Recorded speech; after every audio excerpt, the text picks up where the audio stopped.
Do you have a fantasy championship into week 18? Well, not to worry. We're here to help you make those tough start-sit decisions. I'm Jen Piacenti with Sports Illustrated, and joining me today is Michael Fabiano, our senior fantasy analyst. Babs, it is a lot trickier this week. Besides COVID, we have some teams that might decide to rest their starters or pull their starters early, and then there are other teams with very little to play for. So let's start at the quarterback position. Who do you think is a strong start for this Sunday or Saturday? Right, all you crazies out there that are playing your championships this week 18, enjoy the fact that you're probably not going to be able to play Aaron Rodgers. Joe Burrow's not playing this week. I mean, folks, get back to the Week 17 championships. But I will, of course, acquiesce here and give you guys some advice for Week 18. I like Taysom Hill this week against Atlanta. He has had a lot of success against them in his career. Last year, 2 games, 23-plus fantasy points in both games. And Atlanta's defense, we know, not very good. So Taysom Hill, in maybe one of his last chances to start for the Saints at quarterback. Who knows what's going to happen next season, although Jameis Winston is scheduled to be a free agent. But for this week, Taysom Hill is a good play. And Russell Wilson is a good play, too. Like, I get it. Historically, he hasn't done great against the Cardinals. But their defense has allowed over 20 fantasy points to 3 quarterbacks recently, including Jared Goff. Dak Prescott put up 23 against him last week. So I think Russell Wilson, in what might be his last game with the Seahawks, is a low-end QB1 this week. I think that's a really good point. Russell Wilson could also be doing a little bit of an audition in these last 2 games. He certainly had a monster game last week and probably won you guys a league championship if you played in week 17. So Russ is a full go. I totally agree with that. Now, as far as who we are more likely to want to sit, which quarterbacks are you looking to be on the bench this week? And I'm going to start off with Ryan Tannehill. And the Titans have a lot to play for potentially, right? Because they could still be that number 1 seed. If Kansas City wins on Saturday, the Titans have to win against the Texans. That's a big game for them. But, I mean, let's be honest. Ryan Tannehill has not been the guy that we knew for the last year and a half. This past season, with or without Derrick Henry, the numbers have not been great. And then you look at the matchup and you think, well, wait a minute, he's playing the Texans. Well, guess what? I mean, the Texans have given up an average of fewer than 14 fantasy points per game to quarterback since week 9, and they held Tannehill to fewer than 10 points in week 1. So I would fade Tannehill this week, and the same thing with Tua Tagovailoa. Listen, we talk about the talent, a guy coming out of college. We thought he was going to be a star. I mean, listen, he's won 7 of his last 8 games for the Dolphins, right? But statistically, he has just not been that good. And they've got the Patriots this week, and the Patriots are playing for the AFC East division crown, right? They could still win if the Buffalo Bills lose to the Jets, which is maybe unlikely to happen, but both teams have a lot to play for, so Tua Tagovailoa is a fade for me. Absolutely. Now let's move over to the running back position. Got a couple of guys on this list that weren't guys you even necessarily drafted on draft day, but this is the way that fantasy championships go. A lot of times it ends up being the guys we never thought would bring us the title that bring it home for us. Right, and Devin Singletary, who I loved last week, had another monster game, over 20 fantasy points. He's had 4 really good games in a row as the Bills try to establish the run, and a lot of it's been with Josh Allen. He's got 700 yards on the ground this season, but Singletary has been very good. 73.3 combined points in his last 4 games. He's seeing a 34% touch share in that time, and he's playing the Jets. Now, Jen, let's know, okay, that we don't get another situation where we have a smash spot for a running back and he gets hurt against the Jets, right? James Robinson a couple of weeks ago, Ronald Jones this past week, but Devin Singletary is a top 12 back.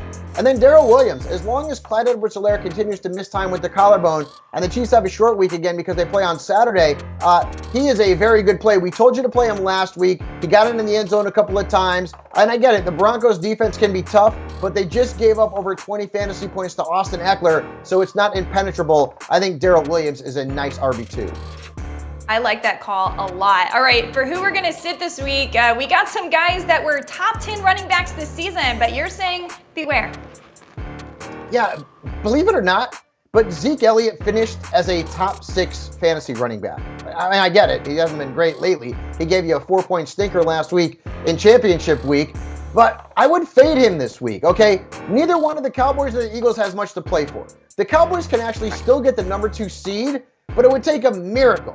They'd have to have games by the Panthers where they beat the Bucks, the Seahawks, where they beat the Cardinals, and the Niners over the Rams. So the Cowboys still could be the number 2 seed, and Mike McCarthy is saying that they're going to play to win, but that doesn't mean the starters are going to be out there to play to win. It might be Cooper Rush. I don't know. I just can't trust Zeke Elliott this week, and this is the problem with a Week 18 championship. And then let's move on to Atlanta and CORDARELLE Patterson. I mean, he has disappeared. Fewer than 9 fantasy points in 3 straight games. He's also played in fewer than 30 snaps in each of his last 2 contests, during which times he's losing some valuable snaps and touches to Mike Davis. The Saints defense has allowed the 6th fewest fantasy points to running back since Week 9. Listen, I love the CORDARELLE Patterson story. He helped a lot of us get to the championship, but lately, the numbers have not been there. I would fade him this week. Yeah, and it has to be, what have you done for me lately? Because this is your last shot, y'all. If you need to drop people, whatever moves you need to make, you're safe to do it. You got to play to win. Let's jump over to the wideout position. You got a guy on this list who has been phenomenal, minus the 1 week that he had COVID, but he has been phenomenal, especially during the fantasy championships and playoffs. Brandin Cooks has been great, right? I mean, is there a more underrated wide receiver? Like, every year but one, he's had 1,000 yards. He played for the Texans this year, for crying out loud, and he still had over 1,000 yards, 18-plus points in 3 straight games. Of course, he did miss that game due to COVID, as Jen mentioned, but he's also seen a combined 32 targets from Davis Mills over that period of time, and the Texans have been getting creative with him. They're lining him out in the slot a little bit more, out wide, so he's been creating mismatches for defenses. The Titans have allowed the 2nd most fantasy points to wide receivers, so start Brandin Cooks and start Darnell Mooney this week against the Vikings. You know, he's produced double-digit points in 3 straight games, including near 20 fantasy points this past week against the Giants, and now he's got the Vikings. They've allowed the most fantasy points to the slot, which is where Mooney runs plenty of his routes, and regardless of where a wide receiver might line up on the line of scrimmage, the Vikings have been engashed by that position for most of the season. You know, I'm smiling over here because I just realized Brandin Cooks and Darnell Mooney, we did a few drafts together, Fabs, and you and I were always fighting over those 2 because for whatever reason, they were 2 of our favorite guys in the offseason. So I have teams with both of those guys, and they both were fantastic in my championship week. So fingers crossed, they'll bring it home for you guys in Week 18. As far as who to sit, you got another Cowboy on this list and another Dolphin on this list, and for, I'm sure, a lot of the same reasons you mentioned before. Right, and Amari Cooper, folks, he hasn't had a good season from a fantasy perspective, right? He's been very inconsistent. I mean, he scored a touchdown last week against the Cardinals, but he still barely scored double-digit fantasy points in PPR leagues. Now he's got the Eagles. They've allowed the 2nd fewest fantasy points to receivers lined out wide this season, and they held Cooper to 5.6 fantasy points in Week 3. Now, another problem is the Cowboys could rest some of their starters. Again, Mike McCarthy is telling us they're going to play to win. So maybe Cooper starts the game but doesn't finish. That's a problem for all the Cowboys. I had Michael Gelkin from the Dallas Morning News on my SiriusXM show on Tuesday, and he said that he would have confidence in starting no Cowboys in DFS or redraft. So keep that in mind. And then DeVante Parker, who last week had 13 targets. He didn't do anything with him. He had 4 catches and 8.6 points. I would fade him this week against the Patriots. Their defense has allowed 2 touchdowns and the 2nd fewest fantasy points to receivers line out wide in their last 8 games. All right, let's jump over to that dreaded tight end position.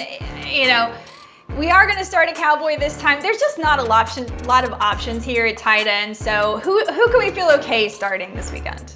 Here's why I have Dalton Schultz on this list.